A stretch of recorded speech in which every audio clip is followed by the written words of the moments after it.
आज भारत देश के रत्न और बिहार के गौरव डॉक्टर राजेंद्र प्रसाद का जन्म दिवस है। इसी मौके पर आज हम इस वीडियो में उनके जीवन पर एक नज़र डालेंगे। वे न केवल अपने युग के महान नेता थे, बल्कि उन्होंने भारत को स्वतंत्र कराने और फिर स्वतंत्र भारत को समृद्धि और विजय का मार्ग दिखाने में भी सक्रिय योगदान दिया था।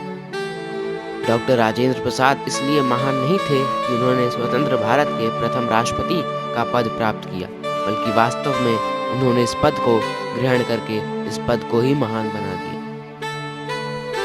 एक महान राजनीतिज्ञ, प्रकांड विद्वान, कुशल सेनानी, उत्कट देशभक्त, प्रखर विचारक थे हमारे डॉक्टर राजेंद्र प्रसाद।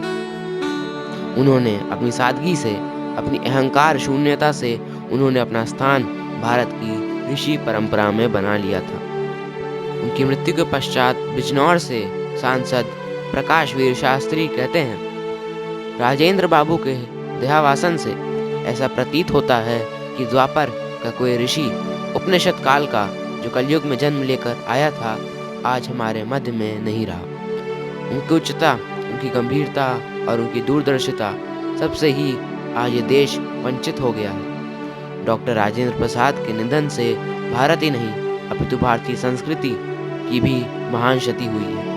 गांधी जी के बाद जब कभी ऐसी समस्याएं होती थी जिनसे लगता था कि आज देश दो चार है, लोग राजेंद्र प्रसाद की तरफ ही देखा करते थे। राजेंद्र बाबू सत्य, सदाचार और सादगी के अवतार थे। उन्होंने अपने त्यागमय जीवन से इस देश का जो महान शुभ कार्य किया है, वो हमारा पथ प्रदर्शन करता रहेगा। डॉक्टर राजेंद्र प्रसाद ने मानवता की रक्षा के लिए, समता की स्थापना के लिए तथा देश की मान मर्यादा को स्थापित रखने के लिए अपना पूरा जीवन संग्राम में रखा। डॉक्टर राजेंद्र प्रसाद उन महापुरुषों में से थे जो कि महात्मा गांधी के बहुत नज़दीक थे। सदैव ही उन्होंने सत्यता के लिए संग्राम किया। वे अपने जीवन काल में सादगी के लिए सदैव ही लड़ते रहे। स्वतंत्र भारत में संविधान सभा का उन्होंने जिस प्रकार संचालन किया, शायद उनसे बेहतर और कोई नहीं कर सकता था।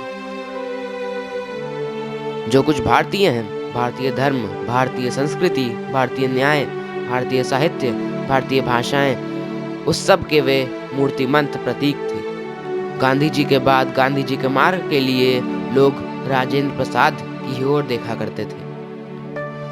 डॉक्टर राजेंद्र प्रसाद का जन्म 3 दिसंबर 1884 को सारण जिले के जीरादोई नामक गांव में हुआ था। शिक्षा समाप्त कर लेने के बाद राजेंद्र प्रसाद ने पहले कलकत्ता में, फिर पटना हाई कोर्ट में वकालत शुरू की। इसमें उन्हें अच्छी सफलता मिली, वकालत चमक उठी, अच्छी आमदनी होने लगी। लेकिन सन 1917 में जब गांधी जी ने चंपारण में अंग्रेजों के खिलाफ आवाज़ उठाई, तब राजेंद्र बाबू की भेंट गांधी जी से हुई और वे उनके शिष्य हो गए। हरिजनों और भूकंप पीड़ितों की उन्होंने जो सेवा की, उससे वे बिहार के गांधी बन गए। उन्होंने चलती वकालत को लात मार दी और देश की सेवा का व्रत लिया। उन्होंने बिहार के संगठन का बीड़ा उठाया। पटना का सदाकत आश्रम उनकी अथक सेवा का फल है, जिसकी स्थापना कर उन्होंने बिहार में कांग्रेस की जड़ जमाई और हिंदू मुस्लिम एकता को मजबूत किया। सन 1906 में वे कांग्रेस में आ गए थे। सन 1911 में वे कांग्रेस प्रतिनिधि हुए और सन 1912 में अखिल भारतीय कांग्रेस समिति के सदस्य चुने गए। सन 1919 में जब गांधी जी की देखरेख में रॉयलेट एक्ट के खिलाफ आंदोलन चला, राजेंद्र बाबू ने दिल खोलकर उनका साथ दिया। सन 1920 के स्वतंत्रता संग्राम, सन 1921 के असहयोग आंदोलन और सन 1922, 1939, 1940 और 1942 के भिन्न भिन्न राजनीतिक आंदोलनों में भाग लेने के कारण वे कई बार जेल गए। सन 1947 में जब भारत स्वतंत्र हुआ, तब राजेंद्र बाबू अंतरिम सरकार में पहले खाद्य मंत्री और फिर भारत के प्रथम राष्ट्रपति हुए।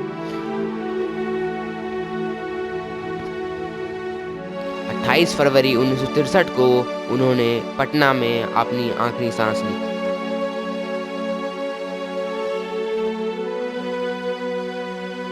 डॉक्टर राजेंद्र प्रसाद भारतीय संस्कृति और सामान्य जनता के प्रतिनिधि थे, इसलिए वे सबके प्यारे थे। सरल जीवन और ऊंचे विचार के जीते जागते उदाहरण थे।